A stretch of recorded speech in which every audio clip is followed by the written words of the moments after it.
변함없는 하나님의 약속이라는 제목으로 하나님 말씀 함께 나누겠습니다.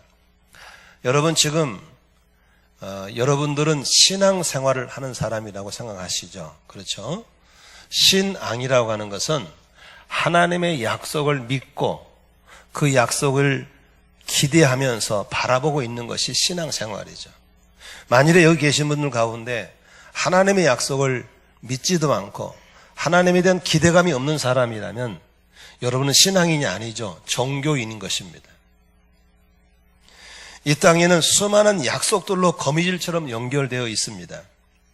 이 약속들이 잘 지켜질 때 우리들은 비로소 안전하고 편리하고 행복할 수 있죠. 이 약속들이 말뿐이고 지켜지지 않는다면 엄청난 혼돈과 문제가 발생하면서 수많은 사람들이 불행해지겠죠. 예를 들면 사거리 가면 교통신호등이 있죠. 이건 서로를 향한 약속이죠. 빨간불이면 안 가고 있을게, 네가 가라. 파란불은 내가 갈 테니까 너는 기다려라 라고 하는 약속이죠. 이런 약속을 어겨 신호 위반이 됐을 때 사고가 생기는 것이죠.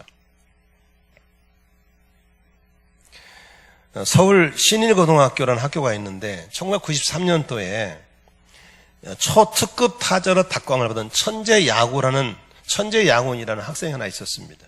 그래서 학교를 졸업하기도 전에 오비에서 계약을 했습니다. 그런데 이제 그렇게 계약을 했는데 한양대학교에서 이 아이가 너무 탐이 나니까 한양대학교로 진학하라고 스카웃을 제기했을 때 이 친구가 이중 등록을 해버렸습니다. 이것이 문제가 되어서 결국 야구협회로부터 영구 실격 선수로 제명당해 버립니다.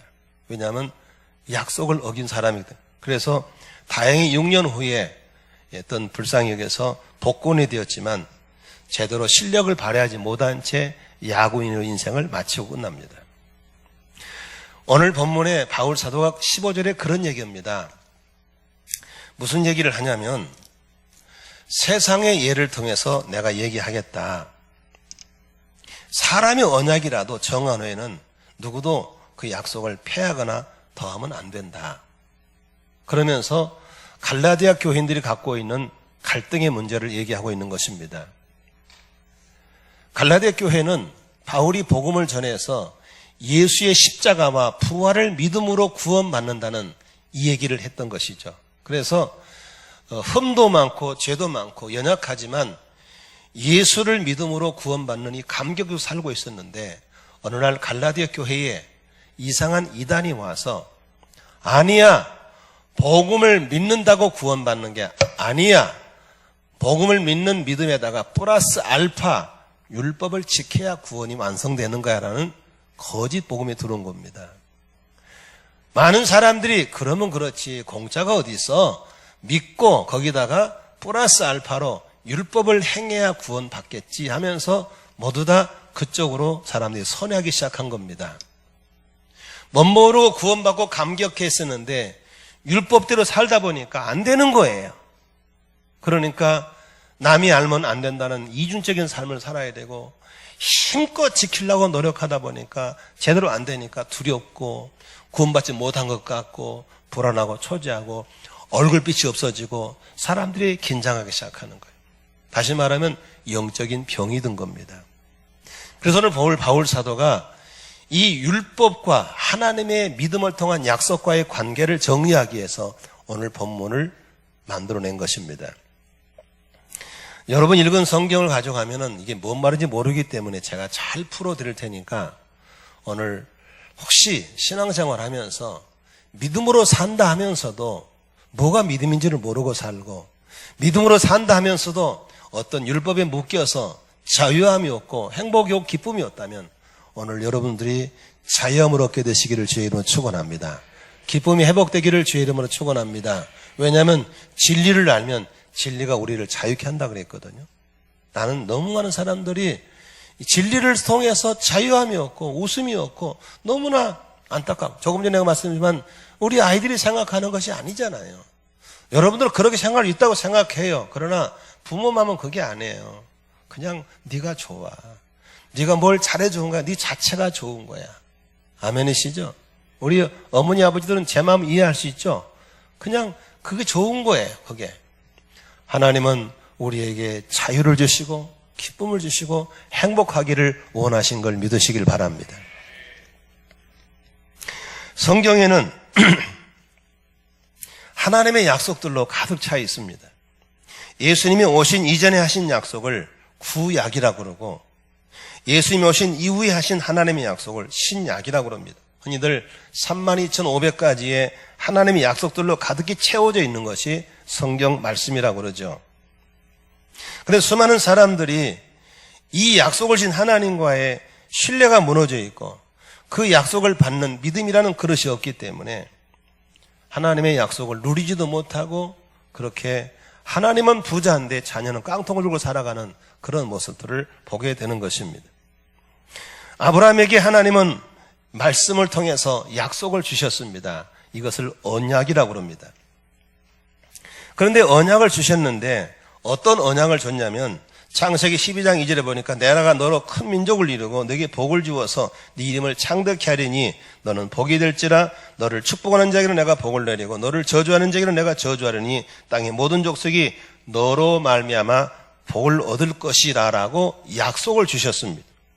다시 말하면 아브라함은 그런 복을 받을 만한 신분과 환경이 아닙니다. 한마디로 하나님 별로 안 좋아하는 직업을 갖고 있었고 시골 노인입니다. 75세에 부르신 겁니다.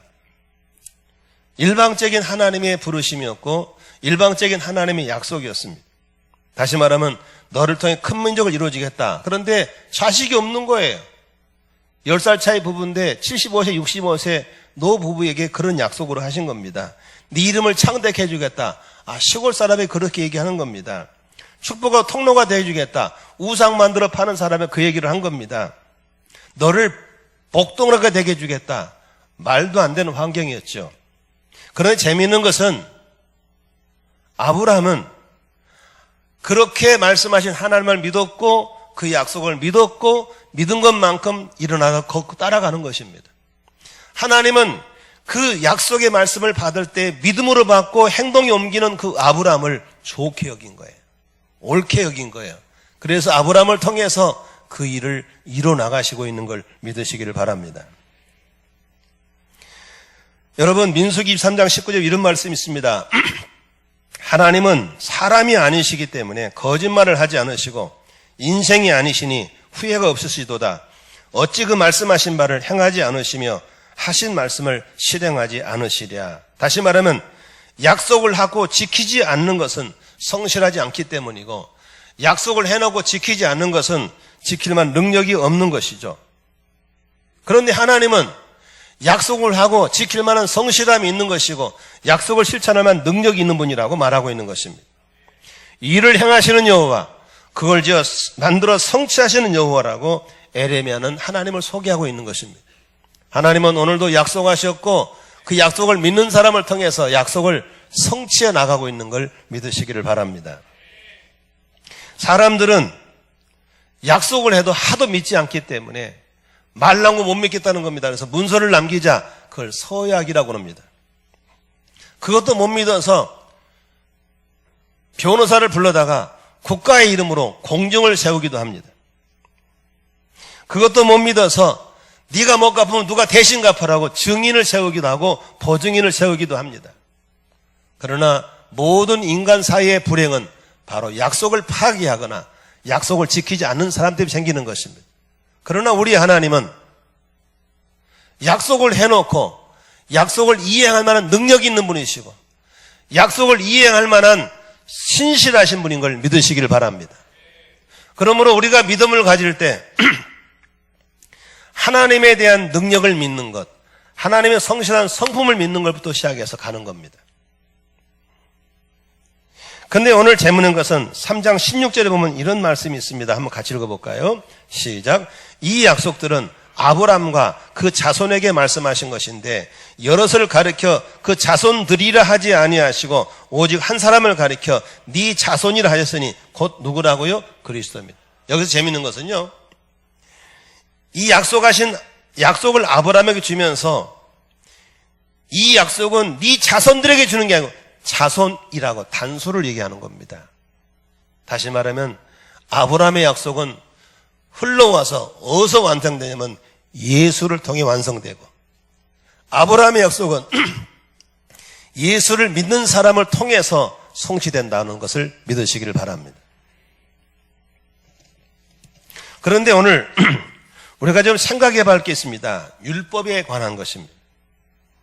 지금 많은 사람들이 복음을 믿으면서도 이 율법에 묶여서 기뻐할 사람이 두려워하고 있고, 행복할 사람이 불안해있고, 신앙생활에 보이지 않는 줄에 묶여 있다는 사실입니다. 그런데 율법은 절대로 하나님의 약속을 폐기하거나 헛되게 할 수 없다라고 얘기하고 있습니다. 17절 한번 읽겠습니다. 같이 읽습니다. 시작. 내가 이것을 말하니 하나님께서 미리 정하신 언약을 430년 후에 생긴 율법이 폐기하지 못하고 이 약속을 헛되게 하지 못하리라. 여기 보세요.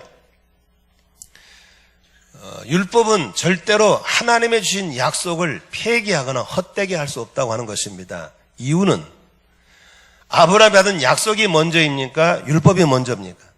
율법은 아브라함 시대에 430년 후에 모세가 받은 것입니다. 여러분, 먼저 한 약속이 우선입니까? 나중 한 약속이 우선입니까? 그렇죠. 그러므로 430년 후에 나온 모세가 받은 율법은 430년 앞에 받은 아브라함의 약속을 폐기하거나 헛되게 할 수 없는 것입니다. 다시 말하면 아브라함에게 큰 민족을 이루어지겠다, 너에게 축복을 주겠다, 너를 통해서 가정의 복, 가문의 복, 민족과 열방의 복을 주겠다는 것을 율법이 폐기할 수 없다는 거죠. 율법이 탈취할 수 없다는 거죠. 율법은 뒤에 나온 것이니까. 믿으시면 아멘 하십시다. 그러므로 우리는 아브라함의 약속을 그대로 믿음으로 받아들이고 그 약속이 예수를 통해서 우리에게 온다는 사실을 믿고 있어야 되는 겁니다. 그런데 이단이 와서 율법을 끼워가지고 플러스 알파 돼야 된다는 것에 대해서 속지 말라고 바울이 말한 걸 믿으시 바랍니다. 아멘이시죠? 너무나 많은 사람들이 예수 믿는다고 구원받는 게 아니야, 말씀을 지켜야 구원받는 거야 라고 플러스 알파를 주는 것입니다. 아닙니다. 주님은 우리가 잘해서 구원한 게 아닙니다. 우리가 뭘 이루놨기 때문에 성과로 구원한 게 아닙니다. 우리 있는 그대로를 사랑하시고 있는 그대로를 품어주시고 우리가 죄짓고 부족한 걸 알면서도 건져주신 걸 믿으시 바랍니다. 그걸 알면서도 주님께서 대신 십자가에 죽어주시고 대신 매맞아 주시고 대신 가난해 주시고 대신 아파해 주셔서 그의 가난한 때에는 부유하게 만들고 그가 채찍에 맞은 심으로 병을 낫게 만들고, 아멘, 그가 찔리고 상하심 때문에 죄 용서받게 한 걸 믿으시길 바랍니다. 다시 말하면 내가 구원받게 해놓은 게 아무것도 없는 거예요. 전부 다 은혜인 걸 믿으시길 바랍니다. 누가 거기다가 우리에게 플러스 알파를 붙여가지고 율법을 지켜야 구원받는다고 말합니까? 누가 우리를 부자하게 만듭니까? 아닌 거예요. 에야, 네가 나한테 뭘 해줬다고 신발 사주고 옷 줬다고 너를 좋아하는 게 아니야. 너는 내 딸이니까, 넌 내 아들이니까 좋은 거야. 아무리 설명해도 이 아이들은 이해를 못하는 거야. 아니요, 내가 해준 게 없어요. 미안해요. 부끄러워. 그런 말 하지 마세요. 아멘이시죠? 하나님은 우리를 있는 그대로 안아주시고 있는 그대로 축복하시고 우리를 쓰시겠다고 말씀하신 걸 믿으시길 바랍니다. 그러면 율법은 뭘 하고 좋았냐? 율법이 아무 소용이 없네? 아니에요. 율법이 필요한 거예요. 자, 그러면 19절 한번 읽어볼까요? 19절 시작. 그런즉 율법은 무엇이냐? 범법함으로 더해진 것이라 선사들을 통하여 한 중보자의 손으로 베푸신 것인데 약속하신 자손이 오시기까지 있을 것이라. 율법은 언제까지 있는 거예요? 약속하신 예수가 재림할 때까지 있는 겁니다. 그런데 여기 보세요. 자, 여기 보세요. 그러면 하나님이 왜 모세를 통해 율법을 줬냐? 그것은 간단해요. 하나님을 떠난 죄인, 사람, 인간들이 죄를 지으니까 이게 죄야라고 알려주게 위해 생긴 것이 율법인 걸 믿으시 바랍니다. 여러분, 착한 사람끼리 사는 곳에는 법이 필요해요, 안 필요해요? 법 필요가 없어. 죄 짓고 나쁜 사람 때문에 벽이 필요한 거예요. 법이라는 잣대를 가지고 가니까 오매 틀렸네, 오매 죄인이를 알게 하는 거예요. 저 우리나라의 특검 때문에 난리잖아요. 특검은 누가 하는 특별 검사 아닙니까? 그냥 검사 중에서도 아주 베테랑들, 도사들끼리 모아놓은 거예요. 그 사람들이 이 법이라는 잣대를 가지고 딱딱 들이대니까 따라합시다. 털면 먼지 날 옷이 있나? 다 걸려요. 그러니 뭐 대통령부터 다 걸린 거예요, 지금. 다. 그러니까 이 검찰의 목적은 법이라는 잣대를 가지고 다 죄를 만들어 버린 거예요. 그래가지고 고소해 버린 겁니다. 근데 옆에 누가 있어요? 변호사가 붙은 겁니다. 변호사는 법을 가지고 와서 그 사람 형편에다 철저하게 변호를 해서 깎아내리는 게 변호사입니다. 그러므로 율법이 필요해요, 안 필요해요? 필요하죠. 하나님께 죄 지은 사람들에게 너는 죄인이야, 이건 죄야 라고 알려주기 위해서 율법이 필요한 것이죠. 아멘. 그래서 율법을 가지고 가면 갈수록 뭐가 드러나요? 나의 죄가 드러나고, 죄가 드러날수록 절망이 보이고, 절망이 보이면 볼수록 뭐가 보일까? 옆에 예비되신 십자가의 사랑과 부활의 소망이 보인 줄로 믿습니다. 그래서 처절한 절망을 겪으면서 어디를 찾게 돼요? 믿음의 주요 온전케 하시는 예수를 바라보게 된 걸 믿으시길 바랍니다. 그러니까 율법을 모르는 사람들은 예수를 안 잡죠. 뭐가 죄인지를 모르니까. 그래서 성경을 파면 팔수록, 읽으면 읽을수록 자유함이 온 것이 아니라 점점 내가 부족한 사람이고 죄인이고 저지발자인 걸 알게 되는 것이죠. 그런데 사방이 죄로 인해서 절망으로 가득 차는데 한쪽에 십자가 불이 쫙 켜 있는 거예요.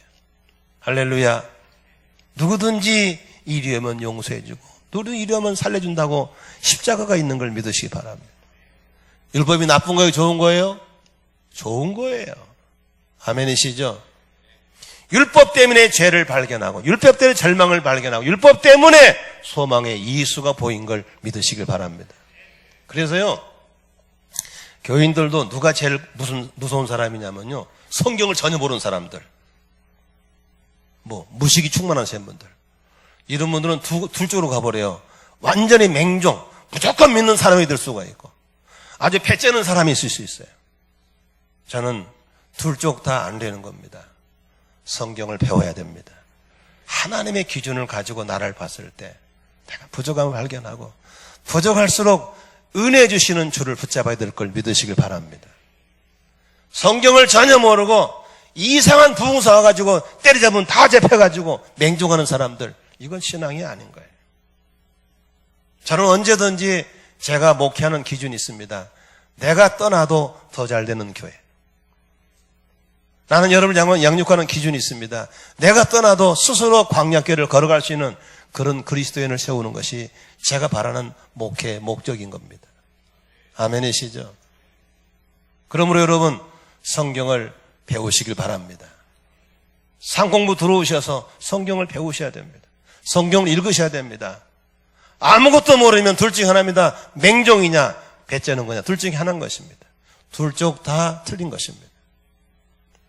그러면 율법은 나쁜 것이 아닙니다. 율법은 우리를 하나님께 가까이 갈 수 있도록. 그래서 바울이 로마교회에 그렇게 말하잖아요. 율법을 그렇게 지키던 베냐민 지파의 바울도 뭐라고 그럽니까? 오호라 나는 곤고한 사람이로다. 이 사망의 마음에서 누가 나를 건져낼 것인가?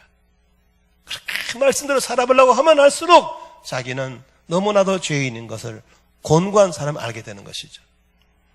25절에 우리 주 예수 그리스도로 말미암아 하나님께 감사리로다고 바로 예수를 바라보니까 희망이 보이는 걸 믿으시길 바랍니다. 밤이 어두울수록 새벽은 가까이 온 것처럼 하나님의 율법 앞에 서면 설수록 부족함을 느끼는 것이고 절망이 보이다가 옆에 있는 예수가 보이고 하나님의 사랑의 십자가가 보이는 걸 믿으시길 바랍니다. 저도 이제 4월 가까이 오면 또 박현수막 하나 걸라고 그래요. 뭐냐면 십자가는 바로 인류의 소망인 걸 믿으시기 바랍니다. 그런데 이렇게 율법과 은혜 관계에서 우리가 하나님의 약속을 받는 것은 믿음으로 받아야 됩니다. 하나님의 약속을 주셨는데 그걸 담는 것이 뭐냐? 바로 믿음이라는 그릇입니다. 조금 전에 우리 최 집사님 애들이 내 방에 와서 목사님이 이렇게 과자를 주니까 아들한테 교육은 두 손으로 받아를 차고 이제 5살 먹으니 뭘 하겠어요? 받으려고 이렇게 받아요. 줄 때 뭘로 받는다고요? 두 손으로 받는 것처럼 하나님의 약속은 뭘로 받느냐? 믿음으로 받는 것입니다. 아브라함의 축복, 예수를 통해 주시는 아브라함의 축복을 받는 비결은 믿음으로 받는 걸 믿으시기 바랍니다.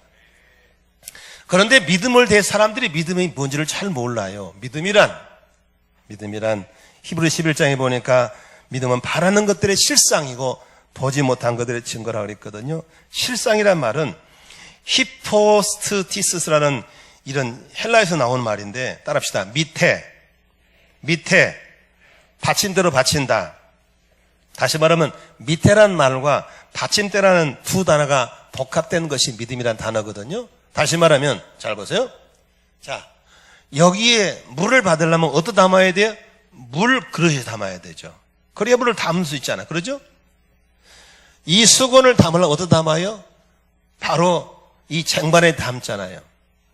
하나님의 약속을 뭘로 담아요? 믿음이라는 그릇에 담아야 될 줄로 믿습니다. 그러니까 아무리 하나님이 복을 주고 뭘 준다 해도 믿음이 없으면 받아야 못 받아요. 못 받는 거예요. 믿음이 있어야 돼요. 그 교회 나올 때 뭘 가지고 나와야 돼요? 믿음을 가지고 나와야 될 줄로 믿습니다. 그냥 나오니까 그냥 가는 거예요. 그러나 믿음을 가지고 오면 그냥 갈 수가 없는 거예요. 반드시 주신 걸 담아가지고 갈 줄로 믿습니다. 그런데 온전한 믿음이란 무엇일까? 두 가지로 설명해 드릴게요. 첫째로 온전한 믿음은 합리적인 생각에 기초하는 게 아닙니다. 많은 사람들이 이성적인 사람들은 절대 믿음의 사람이 아닙니다. 믿음을 자꾸 이성적으로 이해하려고 하니까 믿음이 안 되는 거예요. 말씀으로 천지를 지었다. 이해가 되나요? No understand. 처녀가 애를 뱄대. 무슨 소리요 그게 또? 죽은 지 4일 만에 묻으려고 나와버렸대. 무슨 뚱딴 소리고 있어? 믿어지지 않잖아요. 그런데 어떻게 믿어집니까? 하나님이 그렇다면 그런 것이고 하나님이 아니라면 아는 것이라는 말씀에 근거할 때 믿음이 오는 겁니다. 수많은 사람들이 이해가 될 때 믿음이라네. 이해가 되는 건 아니에요. 생각해 보세요. 인간의 한계적인 두뇌에 하나님의 창조하심이 어떻게 우리 두뇌로 다 들어올 수 있겠어요? 우리는 하나님의 위대하심을 우리 인간의 지성으로 한 부분만 보는 거예요. 부분만. 아멘입니까? 태국에서 코끼리를 보고 와서 꼬리를 맞는 사람, 귀를 맞는 사람, 몸집만 사람, 다리만 사람 다 다르게 장님이 코끼리만처럼 얘기할 때 맞지만 다 틀린 거거든요. 우리 인간의 이성은 하나님의 위대함과 광활함을 다 담을 수가 없는 거예요. 아멘이시죠? 이 작은 두뇌 가지고 하나님을 전체를 이해하려고 덤는 자체부터 믿음 접근이 아닌 거예요. 그러므로 우리 가정교회에서 가장 많이 쓰는 것은 하나님이 그렇다면 그런 것이고 아니라면 아닌 것을 받는 것이 성경대로 믿는 사람입니다. 하나님이 말씀으로 천지를 지었다 하니까 아 그렇구나. 동정녀 마리아를 통해 오셨다니까 아 그렇구나. 죽은 지 4일 만에 무덤에 치고 살아났다 하니까 아 그렇구나 라고 믿는 것이 믿음이라는 겁니다. 이성적으로 과학적으로 하나님을 설명하려고 할 때부터 그 사람은 영 격기로 갈 수밖에 없는 것입니다. 믿음이란 하나님이 주신 말씀 위에 서는 것이 믿음인 줄로 믿습니다. 하나님이 하시는 인간의 좁은 이성이나 인간이 만든 과학을 통해 증명하려고 할 때 문제가 생기는 겁니다. 하나님이 하시는 일은 무조건 말씀을 통해서만 믿어야 될 줄로 믿습니다. 수많은 과학자들이 바로 믿음으로 나올 때 아무리 과학을 해도 하나님의 지극히 한 부분밖에 밝혀낼 수가 없다는 사실을 발견하고 하나님의 위대하심에 무릎 꿇고 나오신 분들이 바로 기독교 과학자들인 걸 믿으시기 바랍니다. 두 번째 믿음은 마음이 느낌에 선 것이 아닙니다. 많은 사람들은 느낌을 가지고 하나님을 경험하려고 합니다. 느낌은 항상 변하는 것입니다. 기분이 좋을 때가 있고 기분이 나쁠 때가 있습니다. 평안할 때가 있고 불안할 때도 있는 것입니다. 가슴이 떨릴 때도 있는 것입니다. 내 기분이 오늘 기차가 떠나지 않을까 따로 기차가 안 떠납니까? 아닙니다. 기차는 가버립니다. 믿음이란 변함이 없는 전능하고 신실한 약속의 말씀에 서서 있는 것이지 인간의 기분과 감정에 의해서 믿음을 가지고 와서는 안 되는 걸 믿으시길 바랍니다.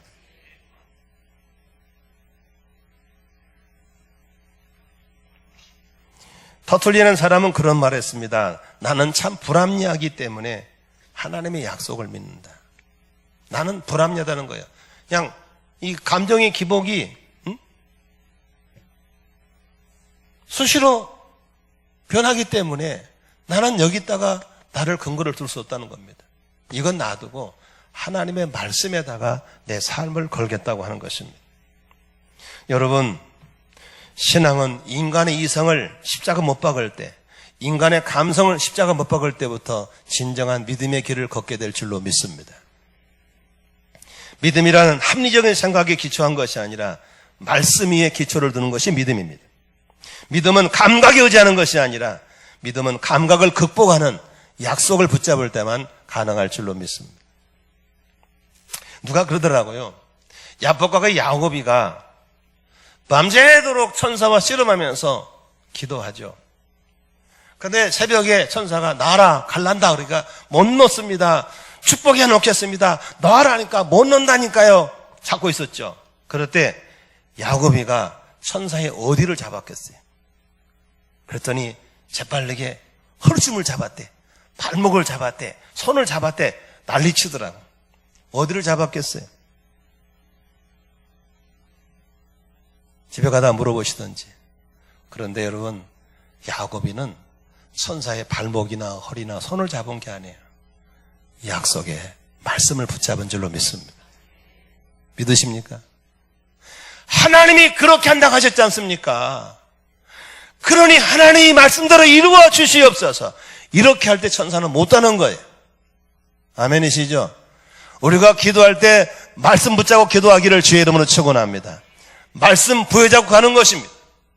말씀이 그렇다면 그런 것이고 말씀이 아니라면 아닌 것을 보는 거예요. 이 믿음은 감성도 이성도 흔들 수 없는 것입니다. 우리의 믿음은 하나님의 말씀에 근거해야 될 줄로 믿으시길 바랍니다. 그러므로 말씀이 무식하면 안 되는 거예요. 읽어야 되고 배워야 되고 날마다 내 생각과 지성과 모든 걸 하나님 말씀이 지배하고 사는 것이 성령 충만인 걸 믿으시기 바랍니다. 많은 분들이 성령 충만을 오해했어요. 자꾸 감성적으로 가는 거예요. 은사적으로 가는 거예요. 아니에요. 하나님의 말씀이 내 지정의를 다 잡고 있는 것이 진정한 성령 충만인 걸 믿으시기 바랍니다. 어느 날 마르다와 마리아가 살고 있는 집안에 큰오빠 나사로가 죽었어요. 더운 나라이기 때문에 죽은 지 나흘이 되니까 썩어서 냄새가 나는 거예요. 그리고 공동모지에 갖다 놓아놨어요. 근데 예수님이 오셔서 살아난다는 거예요. 아니, 냄새가 나는데 죽은 지 나흘이 됐는데 감각에 의지하면 오라버니가 살 수가 없는 거예요. 지성에 의지해도 살아날 수가 없는 거예요. 그런데 예수님은 그렇게 말씀하시는 거예요. 마르다여, 네가 믿으면 하나님의 영광을 보리라. 여러분, 이성으로 믿을 수 없고 감성으로 믿을 수 없는 상황에 하나님 말씀을 믿으라는 거예요. 마르다는 마리아는 감성을 붙잡을지 나 이성을 붙잡을지 그렇다고 하니까 말씀을 붙잡을지 선택해야 돼요. 그때 마르다와 마리아는 뭘 붙잡습니까? 주의 말씀을 붙잡은 줄로 믿습니다.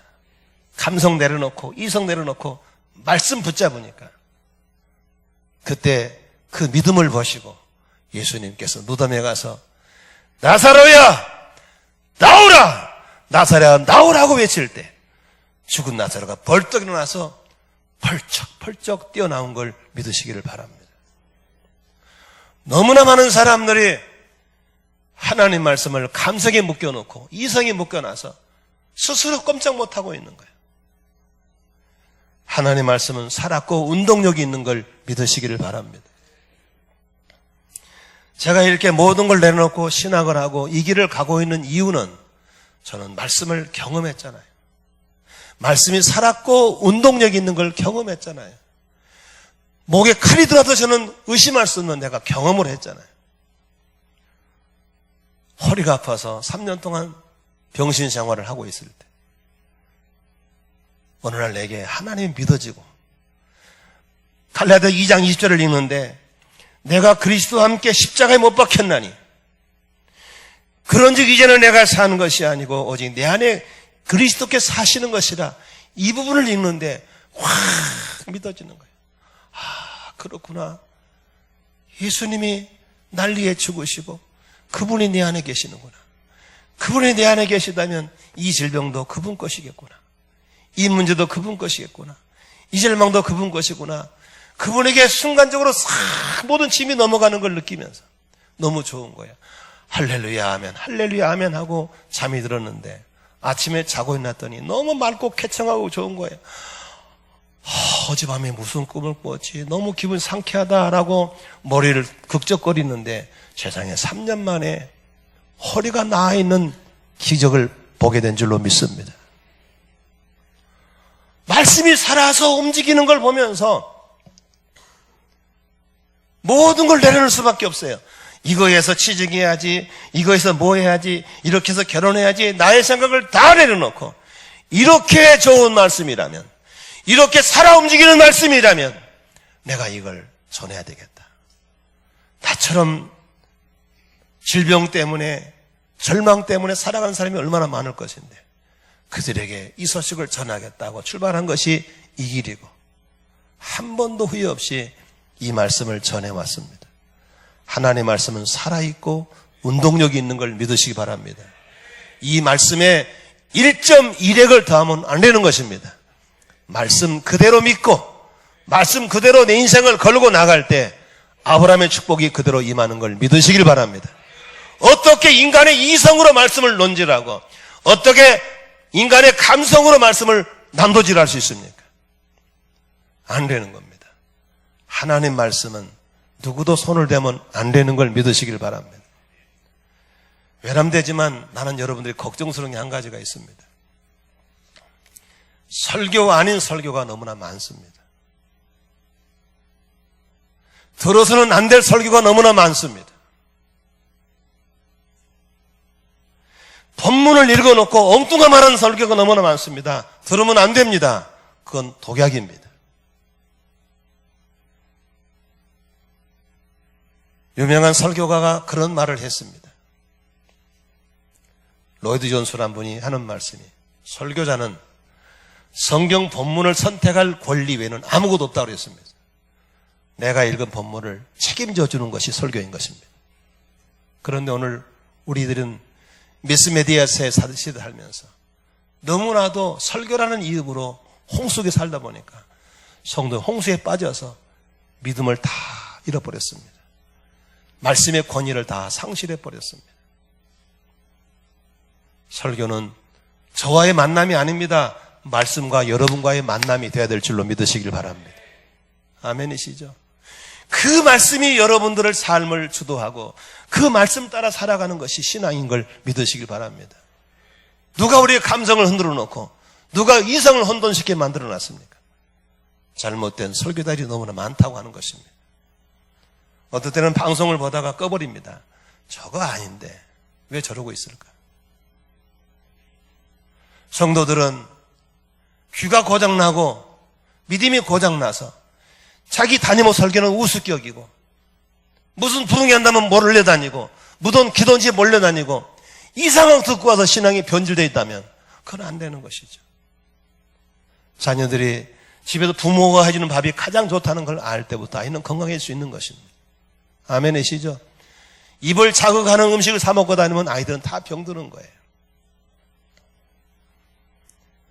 주일날 강단에 이 말씀을 신뢰하시길 바랍니다.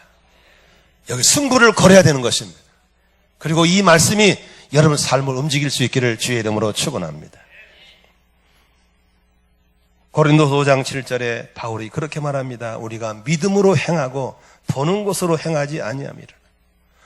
보이는 걸 따라가는 건 믿음이 아닌 것입니다. 눈에는 보이지 않고 귀에는 들리지 않고 손에는 잡히지 않아도 전능하신 하나님이 그렇게 말씀하셨으니 그걸 믿고 가는 겁니다. 믿음으로 한 걸음 한 걸음 뛰어나갈 때 아브라함의 한 챕터 한 챕터씩 믿음의 역사를, 약속의 역사를 이루어주시는 걸 보시기 바랍니다. 아멘이시죠?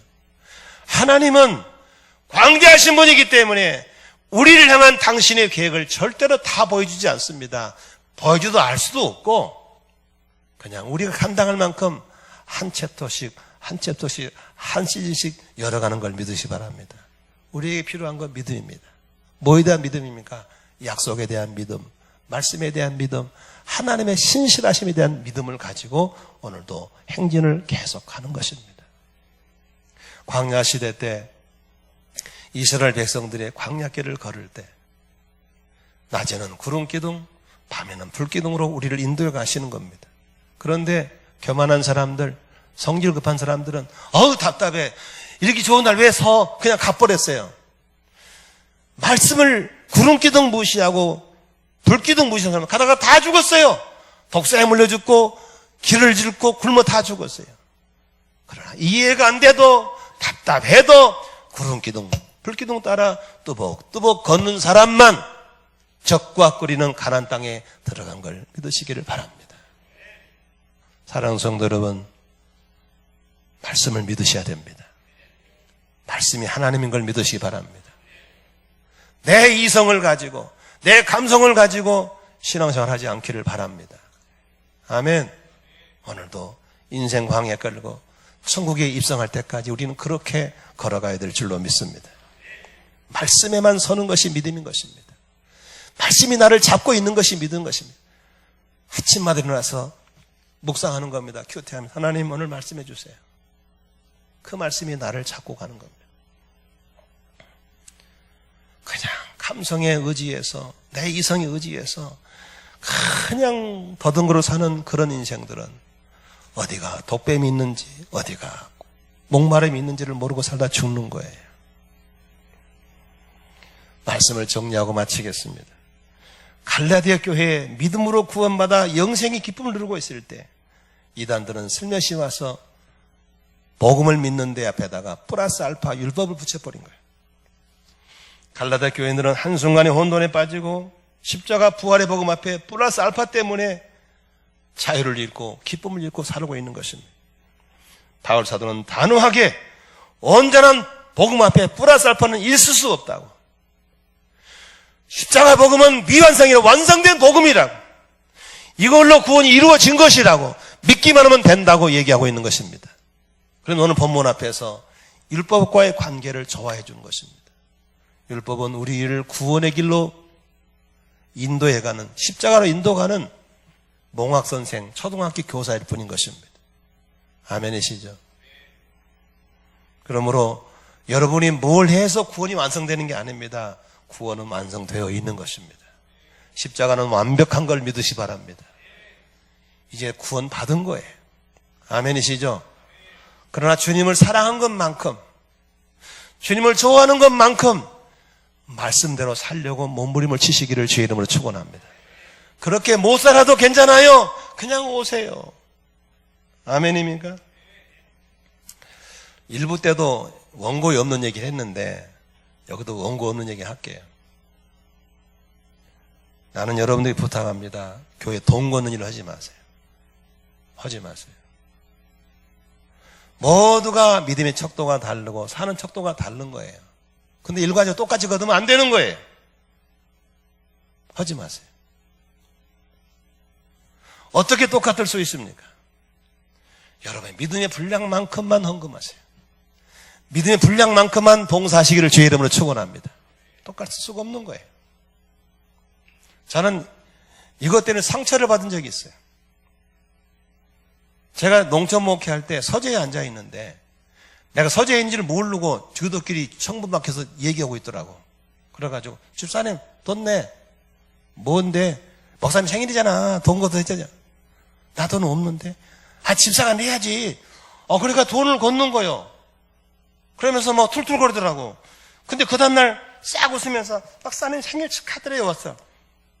얼마나 마음이 괴로운지. 그런 거 하지 마세요. 아멘이시죠? 그런 거 안 돼요. 정을 나면 이거 갖다 놓고, 야, 목사님 생일인데 형편권 넣어봐. 그래, 부자는 많이 내고 가람 적게 탁 털어가지고 그거 선물하면 되는 거예요. 아멘이시죠? 아멘. 우리의 믿음의 분량껏 사랑을 고백하면 그것이 예배지. 아멘입니까? 걷지 마세요. 목장 모에도 마찬가지, 돈 걷지 마세요. 왜냐하면 그 액수가 부자한테는 우습게 여길지만은 가는 사람에는 부담이 될 수 있는 거예요. 그러므로 율법은 버리는 것이 아니라 지키기는 지키되 하나님의 사랑의 고백으로, 헌신의 고백으로 지키기를 주의 이름으로 축원합니다. 구원받으라 지킨 게 아니고. 아멘이시죠? 나는 진리를 알면 진리가 우리를 자유케 한다 그랬어요. 오늘 다 자유하게 되시기를 주의 이름으로 축원합니다. 기뻐 뛰고 좋아하고 이게 복음이고 이게 구원이지. 끊임없이 나는 그것도 못했는데 이런 죄책감 속에 묶여서 하는 것은 사탄 마귀가 주는 걸 아셔야 되는 겁니다. 자유하기를 주의 이름으로 축원합니다. 자유하세요. 자유하세요. 아멘. 자유하시길 바랍니다. 하나님의 약속은 뭘 해서 이루어진 게 아닙니다. 예수 믿는 것 때문에 주시는 거예요. 예수님 주님으로 영접하시면 아멘 하십시다. 아브라함의 자손이 되었어요.